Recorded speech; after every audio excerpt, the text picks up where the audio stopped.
Hello and welcome to Inside Music, episode number 95. I'm your host, James Shotwell, and I'm so happy you could join us this week. My guest is none other than Scottie Noonan, vocalist for the band Fossil Youth, whose new album, A Glimpse of Self-Joy, will be released through Take This to Heart Records on November 4th. Now, a lot of you are probably already fans of Fossil Youth, and for good reason. They're a great band. I don't actually know how to describe them to you, but I'd like to say pop rock for 20-somethings. They're a band that people in their teens will listen to and think, yeah, I know what it's like to feel that way, or I can relate to these feelings, but people in their 20s will feel so connected to it because it's music based on experiences that we all go through. Growing up, wanting to get away, learning to let go, learning to hold on, learning to be a better person, and aspiring to still be better yet. All these things are covered on the first album from Fossil Youth, the first full-length album. They have an EP out. You can listen to it right now. It's very good. But this record is something special. I think it's going to be on a lot of top 10 lists at the end of the year, and it deserves to be there as far as I'm concerned. Scottie and I are going to walk you through the history of Fossil Youth, how the band became one of the most notable alternative rock bands in America, despite coming from a land where there is a very scarce music scene, and a whole lot more. There's especially a lot of love given to their label, Take This to Heart Records, who has done a fantastic job of promoting the release. If you listen to last week's show with Lokella, you'll know the struggles of being a band on the rise today, and I like to think of this episode as kind of a complement or sequel to the discussion we had last week. But before we get there, we've got to go over a few quick things. First and foremost, this episode of Inside Music and all episodes of Inside Music are brought to you by Holix, the music industry's leading digital promotional distribution company. And what that means is that Holix works with record labels, publicists, and independent artists from all over the world to share new and unreleased music without fear of piracy. Should leaks occur, and I've got to be honest with you, they still do, and it sucks. It sucks so much that people still leak music. It makes no sense, there's no good reason for it, but it happens. And when it happens, Holix helps the labels and artists you love figure out who is responsible for the leak and pushes them to bring them to justice. We can have a piracy-free world as long as we work together, and Holix is trying to make that a reality. For more information on Holix and access to a free 30-day trial, visit www.holix.com. That's HAULIX.com. You should also be following the show on Twitter. It's at Inside Music Pod or at Inside Music POD. We post updates on who's going to be on the show. We talk about previous guests. We share links to surviving the music industry and advice for bands. It's a one-stop shop for everything related to life in the music industry and learning how to navigate it. And we want you to be a part of the community that we've developed there. So again, at Inside Music Pod. Finally, and I'm sure you can guess what's coming, you need to be buying Fossil Youth music. The band will release A Glimpse of Self-Joy on November 4th through Take This to Heart Records, and you need to add it to your collection, whether you buy it on cassette, CD, vinyl, or digital download, because I'm not accepting streams as buying it. You cannot just stream it on Spotify. I need you to give the band and their label some money. $5, $10, $20. I think there's even a package that's like $96. Whatever the case, find one that fits your wallet and buy it. You will thank me later, and even if you don't, at least you'll have a great record to have in your home collection. Now, before we get to the conversation, I do want to play a little bit of music from the album. I'm going to play a little bit of my favorite song on the record. It's called Late Night Swim, and you can watch the video for it right now on YouTube. Just type in Fossil Youth, Late Night Swim. It'll come right up. So enjoy this clip of the song, and then listen to my conversation with Scottie. I'll talk to you soon. Thank you so much for listening.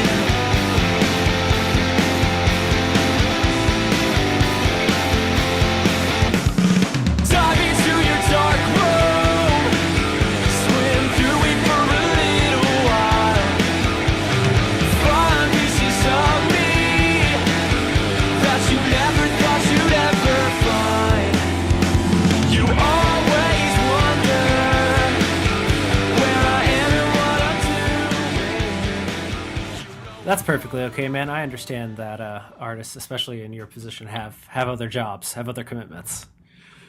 Yeah, for sure. What is it that you do? I work at a regional fast food place called Brahms, and also there's like a grocery store in it. So I'm like the guy who unloads the trucks every morning. Okay, and that's like a pretty flexible gig. You can use it when you tour and stuff. Oh yeah, I think I've exceeded my leave of absence weeks like twice now, like my yearly allowance.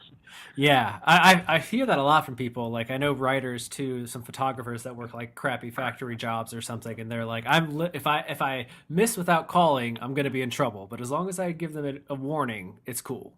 Oh no, yeah, yeah. I'll like let them know like 2 months early, and they'll just be like, okay, yeah, we'll figure it out. Yeah, yeah. As long as you don't leave them like high and dry, most places are pretty cool with it. For sure. Well, that's good to know, man. I'm always curious. Like that's actually a pretty cool place to start a conversation. Is that you have this other job? I think most people, even I mean, obviously you guys are putting out the record that we're going to talk about shortly through like a little label and stuff. But you know, it's people that don't like live in the industry don't always recognize that like a label is often in someone's bedroom. Oh yeah, no doubt. I think Joe at Take This to Heart gets like maybe like 5 emails a month where like someone like expects him to be like at least a 6-person operation in a warehouse somewhere. Yeah. Oh yeah. Back when I did Antique Records for a while, we would get emails, people asking for jobs or like people being like, "Oh, my order's messed up. You should get better help in your warehouse." And I'm like, "It's my cats in my apartment." But good, close enough. Oh no, yeah. I totally forgot like you were part of that. Like up until like recently where I was thinking like, "Oh yeah, like Bobby Meter and like that Microwave were with them like for a while." Yeah, we did Bobby Meter and Microwave and Slitting with Tigers and Trophy Lungs and before There's the another one. Streetlights. I'm trying to think of. There's a bunch. We did like 35 releases. Yeah. Yeah, we just kind of It was we just hit a wall with it that Joe hasn't hit himself. gotcha. Yeah, Joe's honestly like a madman with that stuff because all the time I'm just like, yo, like honestly, like financially, how are you doing this? That's the big question. Even like I go to colleges and talk about like working in music, and when people ask me about labels, they're like, "How?" And I'm like, "You just take on debt and you hope that you make smart investments." Yeah. That's all it is. And it's like he also has a really weird system of like, well, not a weird system. It's something I would never do, but it's like the money he makes, he immediately puts it into another project. So it's like cool because it keeps the ball rolling. But I'm also like, yo, like, are you getting anything yet, or is this still just like flatlining?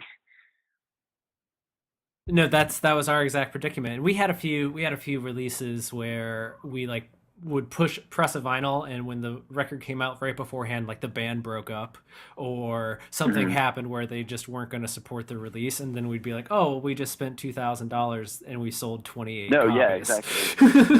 What were the 4 bands? There were 4 bands you ended up signing at the exact same time. Like you announced them.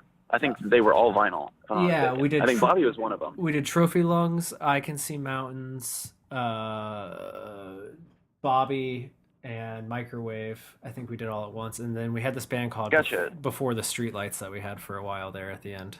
Gotcha. I might be thinking of Trophy Lungs. There was one I was trying to remember that I had already been listening to at the time, and I was just like, dang. Like, I had already known Microwave Bobby too, but there's another one in that cluster that I knew of. You're the only other person I've ever spoken to that knows Bobby. I mean, I have friends that have met him after like I have introduced him to people, but like other people who just knew of Bobby.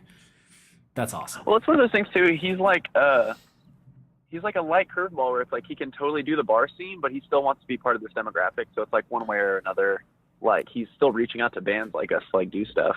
Yeah, I mean But I feel like lately he's been just doing, his thing. Like I don't think I've even seen him tour with a band, like another band in a while. Yeah, well he has that. Now he's called Stock Smile. So people listening can look it up. Now he's called Stock Smile. But I remember when we signed him to Antique, we were like, dude, we've got to change. Why don't we just call this record Bobby Meter? And he's like, no, it's Bobby Meter Music. And like we were getting into like these text wars where I was like, dude, you've got to listen. We've got to change this. No, yeah, you're totally right.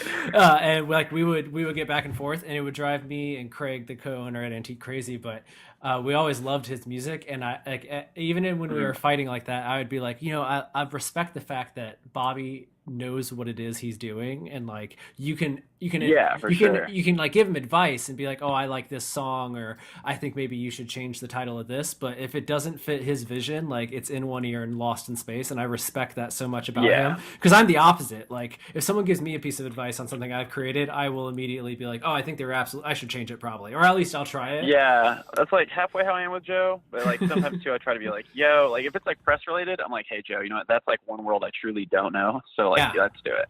Yeah. But like past that, that's kind of how I am too. It's kind of crazy to be.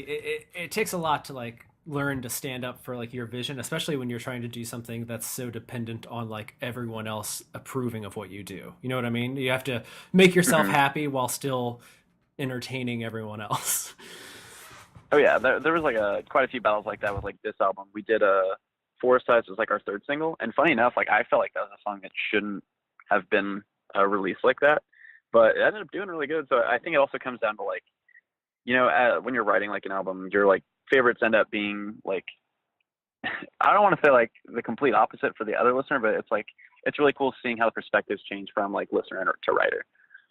Yeah, and I find that that's usually largely true. I mean, every now and then, like the first single, usually everyone agrees on. Like, there's something about like the immediate Oh catchiness of yeah, something that like everyone will pick up on. But beyond like what we should release first, it largely varies across the board. oh yeah. I think out of the interviews I've done, like everyone had like um, every person that I was doing an interview with had a different favorite song. I thought that was really cool. But then like a few of them, I was like, "Yo, that was your favorite? That's like really weird."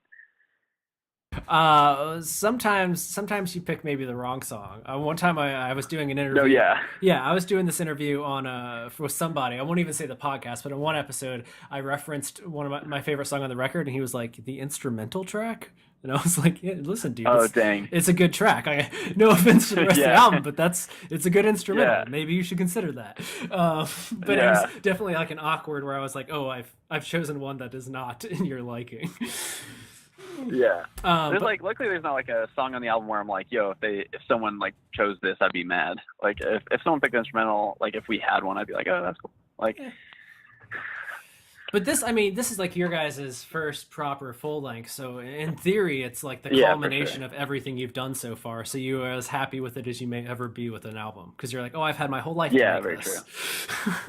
this. I find that discrepancy comes with like second, third, and fourth because then you're like you have a smaller window and a smaller like area of your life to pull from because you're like, oh, I pulled from all this stuff for the first record. Second record, I'm gonna pull from I guess everything else or everything since No, then. yeah, But I mean, maybe you've probably experienced that a little bit because you guys had the EP that everyone kind of yeah. The first like split, the introduced EP, to. and then we did have like prior stuff, but it was just like stuff we ended up dropping because it felt more like demos. You know what I'm saying? Like that kind of vibe. Yeah, yeah, and I mean that happens to a lot of bands, especially in your arena of like this pop rock kind of trying to find your own niche on the first couple of releases, being like, what is our Yeah, sound? for sure.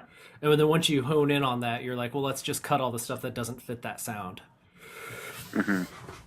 Okay, well, we should Yeah. take things back because we're like deep into a conversation, and I assume there's Oh gonna no, be some yeah, people we're who on are some like, serious tangents. yeah, Like yeah, really hard. we're deep. We started we just went 9 solid minutes of like you should Yeah. already know who this is and why we're talking. But for everyone No, yeah. else, you're Scotty from Fossil Youth, a band that I have heard so much about before I'd even heard the band. I didn't even realize I had like seen the album art so much before I had listened to the first EP. I Yeah. think I thought it was artwork for a Fireworks album because there are similar Yeah, we artistic get that styles. so much. It's insane. Yeah, it's just because it's like that same like dark, Hand drawn, black and white art of kids. Yeah, hand Yeah, drawn, yeah. all that. Yeah, yeah. So I think at first I thought you guys were maybe like a fireworks cover band, which was like up my alley. It's like I'm down. No, yeah. And then when I I'm still realized that super bummed that band's not doing stuff. oh, so bummed. But there's a hole you can fill with your catchy poppy music.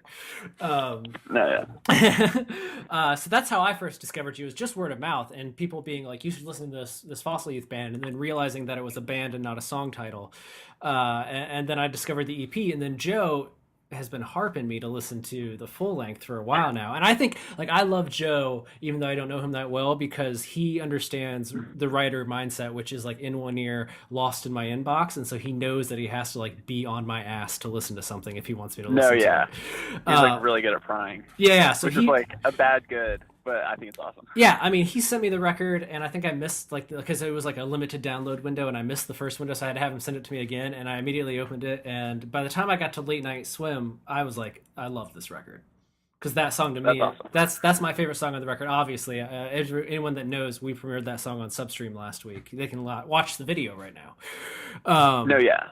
But That write-up was insane. Like, I really appreciate that. no problem. But for people that don't know the story, like where, for starters, like you guys come from Oklahoma, there's this whole story. So what is the origin story of Fossil Youth? Funny enough, Fossil Youth kind of started out as like a solo acoustic thing, like much like Bobby Meter in a way.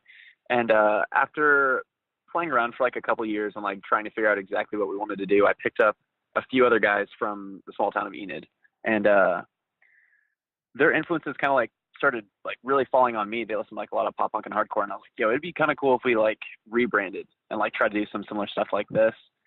And then probably about 2013, we like finally started like getting what was actually a full length, but it feels more just like a giant collection of demos, and started touring an insane amount for like a band with no experience on it. And then 2014, we finally started writing a few songs that we felt really good about, and we got in contact with Joe at Take This to Heart. And from there, he's kind of really just like settled down and helped us kind of build up to what we are now. So it was like immediately after putting the split out with him on CD with this band called the Wicker Wolves, we started writing more songs, dove in and recorded our EP with Paul Miner, who's like this really cool guy from California. He's done like Trapped Under Ice and Ivy League and kind of like more hardcore stuff. But ever since then, we've just been really, really touring and pushing. And we've kind of dabbled with like other team members, like agents and managers. But I think ultimately right now, it's kind of just back to us and Joe, and I really like what we're doing so far with the full length. I'm always curious because there aren't a lot of bands that people can name from Oklahoma. Oh yeah, especially right now. Like if you asked me to name all of the bands I know that exist in Oklahoma, you would be the beginning and end of that list. So what? That's incredible. So what is the local scene like where you're from? Like where did this band come out of? Was there anything like what you were doing at the time around you? Well, funny enough, the small town we're from did have a music scene probably a few years back, so that's kind of what opened up this window towards playing music came from. And we did that for a few years, and then finally like realizing like, hey, we should go to Oklahoma City and like try bigger stuff. We realized that the scene is honestly a lot stronger and crazier. And we started getting over there and playing shows, and meeting people, and we realized that like there's a crazy like niche demographic here, like, and that's what is a huge bummer, is a lot of tours don't swoop through here. But I mean, to be fair, like we only have like a 200 cat venue and a 300 cat venue really, like in Oklahoma City and Tulsa. But I'm trying to think, there are actually like a lot of bands from here though who I think are doing really good. For example, have you ever heard of the band Red City Radio? Yeah.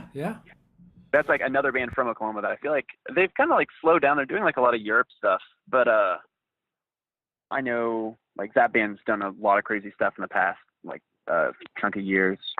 And then Hinder's from here. I guess that's like another funny one to bring up. Yeah. Oh yeah. You guys are just like Hinder, except not. Oh no, we're exactly like Hinder. Yeah. But I don't know. I think Oklahoma honestly is a really crazy scene that a lot of people really, really miss out on. Because whenever we do get actual packages, like I think Hotelier just came through here for the first time in 4 years and almost packed the place out. So I think there's actually a huge chunk of kids who really care about this style of music. Yeah, I'm always curious because it's so crazy to me how like I've spent the last few years living in like Boston and Minneapolis. They have big music scenes, but it's so rare that you like hear a lot of word of mouth about one particular artist. So how a band from Oklahoma that most people have never been to in their lives is able to be like on the tip of the tongue of people that live in New York City and Boston and all over the country. I'm always like where did this come from? Like how did you guys start getting the word out about your music? Was there a moment when you were kind of like, oh shit, people are starting to notice?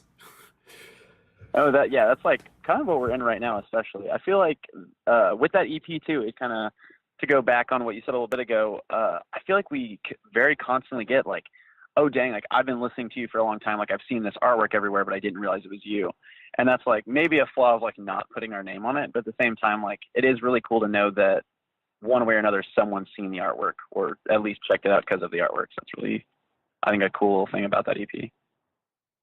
And how did you guys first come in contact with Joe at Take This to Heart? I'm trying to remember because honestly, like we knew of quite a few bands with them at the time. We were really good friends with No Tide from Nebraska and Stanley and the Search from California before they like renamed to Home Movies and went to Animal Style.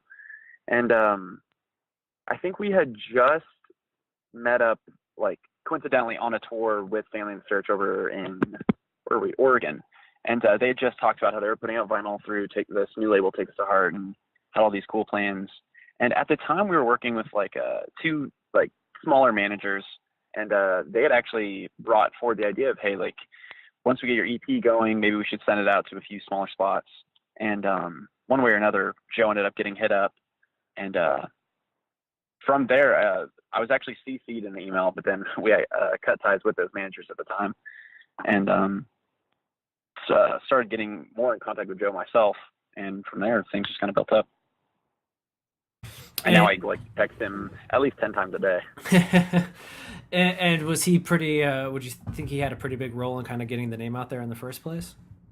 Oh, no, honestly, like, I think I don't, like, I try to give him a ton of credit, but I feel like I still undercredit him for how much he does behind the scenes, just because, especially with the press world, like, that's, like, something I've always tried to understand and learn, because, like, for a while I wanted to book and manage bands myself, but, like, he does so much stuff. It comes back to just, like, how much he pries, too.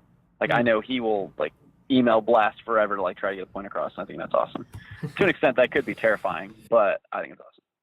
Yeah, so I want to dive into that a little bit more, because a lot, like you mentioned, a lot of bands have like an agent and a publicist and a manager and so on and so forth. But you guys kind of just have this really tight relationship with Joe. So when it came to this new record, A Glimpse of Self Joy, and you guys are getting ready to get the word out there, you already have a nice word of mouth. Like what have you wanted to do from a marketing standpoint to get your name out there? Because you are in a very overcrowded genre in terms of how many artists are vying for attention. Sure. So what did you guys talk about? Like, this is what we're going to do to get this record heard. As almost like vague as it sounds, we kind of didn't really sit down and have so much of a marketing plan, but we knew that, like, we need to spend a lot of time writing a record, and we kind of just hoped that, like, the content would speak for itself. And ultimately, like, Joe's getting better all the time. I think since we've teamed up with him in 2014, we've been able to, like, watch his insanely exponential growth, like, not only as a label, but as, like, a human in the press world and management, because he also manages bands. And I think from the jump, it was just writing the record. At the time, we were with Artery for management. It ended up swapping to Modern Empire because a few of them branched out. But they really helped us, like, get in the groove of working with J Moss for recording the album. But Joe always had, like, really strong input on, like, what he liked, what he didn't like, and luckily there weren't too many things he didn't like. But it kind of, I think, just stemmed from getting very lucky and writing a record that people ended up liking. I think it still blows my mind how many times before that we had even announced the album, like, how press sites and people from them actually really liked Watercolor Daydream when we first started talking about it and stuff like that. So ultimately, I want to say it's luck, because as far as we knew, we wanted to put out vinyl. We finally wanted to try and dabble with, like, cassettes, and we decided to kind of split costs with them, and we put a lot of money in so we could do the cool, like, hat banner and shirt combos and stuff like that. Well, that's awesome. Past that, it was just like, hey, we know how we want to put it out. Let's do it. I do think luck definitely plays a role in there. Luck, and just, like, it's a matter of just having the right songs. I mean, if you have the right songs and anyone hears it, they're bound to talk about it. Mm-hmm. Well, I want to talk about the creation of the record a little bit, because even before I got to the music, the title itself, you kind of, like, you see the title, you see the album art, and you're just kind of like, okay, we're going on a journey. Like, this is something where there's some feelings abound. So I'm so curious. When did you start piecing this together? Were you writing, like, from the EP through now, or did you set aside time to kind of start putting together this album? Because it seems like a very cohesive effort in terms of, like, a total product. Yeah, we started writing it almost immediately after recording the EP, and it wasn't really, like, meant for that. It was just kind of like a, hey, let's start writing and kind of see what comes out. And after maybe getting 2 or 3 songs deep, we realized that, like, the theme behind them really kind of blended, and we realized that, you know, if we stopped exactly where we were, we could actually create a full album out of this, like, not so much just writing an album, but making a story out of it. And from there, I think it took a solid 1.5 years of actually writing, And we never like took so much took time for it. Like out, we would like pre-pro a little bit, but we kind of just wrote a ton on tour and while getting back. And I think working with J Moss to like record it was a really, really big deal. Him and Daniel Flores, who works there as well, they really were on board with it too. Like after explaining like the story and everything behind it, and I think they definitely played a major, major part in making the record sound exactly the way we wanted it to come out. And before we dive into the individual songs, what about the album art? Where did that idea come from? Who made it? Funny enough, we I think had like 8 different artwork ideas, and although we all like every member ended up liking a different one in a certain way, so it was super hard to sit down and choose. And then one day, this girl named Rebecca White followed us on Twitter, tweeted about us. We thought it was like super cool. And as lame as it sounds, like sometimes when someone will tweet about us, I'll like do that lame thing where you like creep to see if like maybe they've like tweeted your lyrics, because I've noticed that's like a weird trend where it's like someone ends up posting about you like sometimes post lyrics, and I thought that was really cool. But in between those 2 tweets, she actually had like several of her own drawings that she had done. And after seeing one of them, like I just screenshot it, sent it to the guys, and was like, yo, do you think this would be really, really cool to put and like match up with the story? And after just reaching out to her on Twitter, asking if we can buy stuff like that, like we ended up just wrapping up the design on it. So let's talk about the music itself. How did you guys come out with the first song people would hear? And for people that are listening that maybe haven't caught up with the record, like where did you start releasing singles? We released the first single with Substream back in, I think that was August 10th. Yeah, it was August 10th. What song was that and again? The first, Watercolor Daydream. Okay. And we had actually had that one written since like May of 2015. It's like crazy how some of this stuff will like extend out forever before actually getting put out. But Watercolor Daydream is probably, I want to say top 3 for me for sure. I think I really love how full it feels, and I feel like it really covers the vibe of the album from the jump. And it's just about like being able to like build yourself up from your mistakes, and that's kind of like a major theme behind the album, because as much as like A Glimpse of Self-Joy sounds like a positive record, it's like a lot of the meanings behind the songs can actually get really dark. So it kind of plays off in some of the lyricism across the whole album. Yeah, I did want to kind of deep dive the lyrics on this and Late Night Swim, because they both strike me as such kind of deeply layered songs, not just surface level meanings. So can you talk a little bit about the messages of both and maybe how they play into the title of the album? Sure. The messages between both what? Sorry. Between Watercolor and Late Night Swim, and maybe how they play into, like, I guess, the idea of this A Glimpse of Self-Joy. For sure. Let's see. The biggest deal too, like just to go on a slight tangent, I think the actual lyricism that directly drew the album name was from the final track, Linger in My Head. But Watercolor Daydream, definitely, I think the whole point of the album is like being able to like fall out of love, as like horrifying as that sounds, and being able to not only fall in love with yourself again, but being able to find contentment in being alone.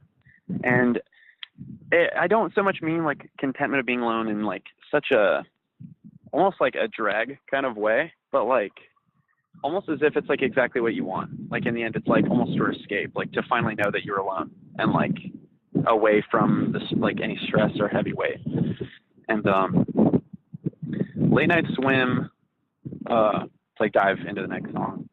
Late Night Swim was probably one of my overall favorite songs, just because of how accidentally heavy it got. Because as we wrote it, it had a completely different vibe. And then every time we play it, we kind of end up adding a few more seconds at a time to it. And before we knew it, we kind of built this accidental 5-minute song. But I think it's probably one of the most accurate depictions of what the album's about, being able to face like anxiety and depression, but like also coming to terms with like exactly how you feel. Because for instance, like at the far end, I think probably some of my favorite lyrics from the album are, I just can't keep you safe because every inch of me is still reaching for your loving. And that's kind of, I think, one of the most like honest, like to the theme lyrics on the album. And it's just kind of chasing what you can't attain, but also giving so much of yourself away in the process. I like that. I think that's a honest message. So for you, as we're standing here, I guess, what are we, like 2 weeks away from the album release? A week? Yeah, it's like a week and 4 days. Week and 4 days. A week and 4 days out. How are you feeling about it? There's a couple of songs out there. There's a video. People have been talking about it. Like, how do you feel? Like, for you, is it, like, are you already satisfied with it, or are there goals that you hope to see meet? As lame as it sounds, like, this album, well, personally, on a personal level, before the album, like, everything that we ever wanted to attain in a band has already been met. Like, as silly as that may seem, like, coming from Enid, Oklahoma, like, a population of, like, 40,000, I think, being able to go on tour, getting our stuff made on vinyl, like, those were all, like, end game goals for us. And, like, being able to get those so early on was kind of like a shock. And from here, it's like, if there were things we wanted to do, like, overseas would be so sick. Like, but as far as the album, though, it's crazy to watch something that you put so much effort, like, into get, like, the kind of response we have. And, you know, some people may see, like, what we're doing is not a big response, but, like, Late Night Swim video has, like, 13,000 views. Like, I, like, freaked out. I got so giddy, like, just, like, pacing around my house. Like, as lame as that might sound, it's like, this album is hitting way harder than we ever would have anticipated. At the end of the day, it's like numbers were like, there were never like number goals. There was never like, hey, if we don't hit this, like, we're not going to keep pushing as a band. It just, like, at the end of the day, we just really want to get this album out. And to see the response we're getting is, like, just so humbling and insane. And you're prepared for the inevitable bad press, right? The person that doesn't get it. Oh no, yeah. There's always, like, that kind of happened with our last EP too. Like, with my first, like, real running into that. I think there was one person who was just like, "This sounds exactly like everything else that's going on. They should probably get out of Oklahoma." Like, I think that was verbatim, almost what the review was. And I was just like, man, that's horrifying. They actually gave us 0 out of 5 stars on that EP. So far for the album, we don't have anything too crazy like that, but, like, I'm ready for it. There was one actual guy who tweeted, like, real hard and was just like, "Fossil Youth's new album sounds like what my most boring days do." I was like, dang. But at the end of the day, like, everyone has, like, different tastes, so, like, it doesn't hurt us, like, too bad. But I like the, in a way, like, it's, go ahead. Sorry, I was gonna say, in a way, it's kind of like fuel, like, just because at the end of the day, like, I truly think this album is, like, everything we've wanted to put out, like, musically. Like, it covers all grounds of, like, the styles of music we liked, and I think it's a really good portrayal of, like, what we want to pursue in the future. Oh, that's great to hear, man. I love hearing about someone's first interaction with, like, negative criticism, because especially if you reach a point where you're going to get negative criticism, you've probably already gotten a few positive things where you're kind of yeah, for sure. You're feeling good about yourself, and then, like, someone strikes you right back down to reality, and you're like, oh, sorry. Yeah. I'm sorry I felt so good about myself. Yeah, we got it, like, almost immediately after that EP came out too. So it was, like, before we started writing the full length, and I think that really was fuel, because, like, as silly as it may sound, I'm, like, a pretty OCD person where, like, you know, if someone was to say something rough, like, I kind of just take it way harder to heart than I should. And I actually took that review very, very well. Like, from an outside perspective, like, I think that I actually didn't even get that mad about it. I, like, read to the guys and I was like, okay, you know, there's one. What are we gonna do for the album? And then you set out to destroy them with this record? Oh, yeah. I'm like, from what I understand, this is, like, someone Joe hit up for, like, press and reviews. So I'm curious if this same person's going to end up reviewing the new album. And I'm just really curious to see if, like, they like it better, or if, you know, maybe this person's just mega hateful. I should have checked their other reviews too, just out of curiosity. Yeah. I mean, you're in a unique position because, like, as a writer, I get criticism all the time, but it's usually about, like, one specific thing. So, like, if I didn't like the last 21 Pilots album, for example, somebody would be like, "You're an idiot. You don't know what you're talking about." No, yeah. But that person's never going to have... doing something that big. Yeah, and someone can, like, avoid me and never have to read what I wrote again. But if you're a musician and that person is a critic, like, if they said something bad about the EP, this time you can, like, watch their website and be like, "Now what do you think? Like, what do you think now? What you thinking?" That's and I think they Sorry, I was gonna say no. I think they announced it like right after our last EP. So I'm curious if like right after this LP, this same writer ends up posting it. Like I think that's like a secret thing I'm really excited about, just to see what they think. Yeah, no, I would do the same thing. I wouldn't even care about the people that like the last EP. I'll be like, they'll probably like the record, but I want to know what the assholes think. Like, I want to know what the haters think of this record. I'm honestly like really excited how many people are like still supporting it, because I'm not gonna say like we made a huge genre change, but it's definitely like a lot less yelly, and the influences behind it kind of like really took a shock. So I ultimately, again, though, this is what we wanted to sound like. I think it just kind of took a few steps to figure it out. And I get that. I actually felt similar to you in that respect, where it was a big change, because I don't exactly know how to tell people what you sound like now. Because if I say pop rock, it feels too like young, I guess, in a way. Because this feels a little like mature pop rock for 20-somethings. Does that make sense? Yeah, that's cool. I like that. Okay. Yeah, we kind of really looked out on that. We were excited to see how many writers called us like indie emo rock or something like that. We were so excited, because I mean, honestly, like pop punk is not that bad, because it's such an easy generalization to use that it's like I don't take it to heart, but I do understand it's like a really sour taste in people's mouths right now, like even using that phrase. It's a weird thing, and I just think music for 20-somethings is good, because that's where I feel you fit in best. Because I feel like young people will be like, oh, I feel like that, but people in their 20s will know what it feels like to go through what you're writing about on this record, where they're like, oh, that's so sick. I know what that is. It's not just an idea. Yeah, that's probably like the coolest thing I've heard, like regarding our new sound. That's awesome. Well, I'm glad you feel that way. I don't want to keep you for too long, but I do want you to be able to promote stuff. So the album comes out. What's the actual release date?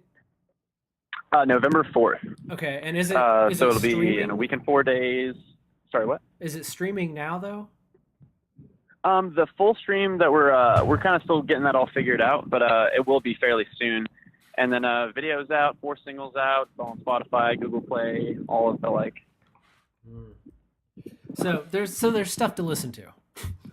Oh yeah, no doubt. Okay. And then vinyl on the way, CDs, cassettes, everything's on the way. I'm so excited. And then what do you guys have live show wise? You got a release tour or anything?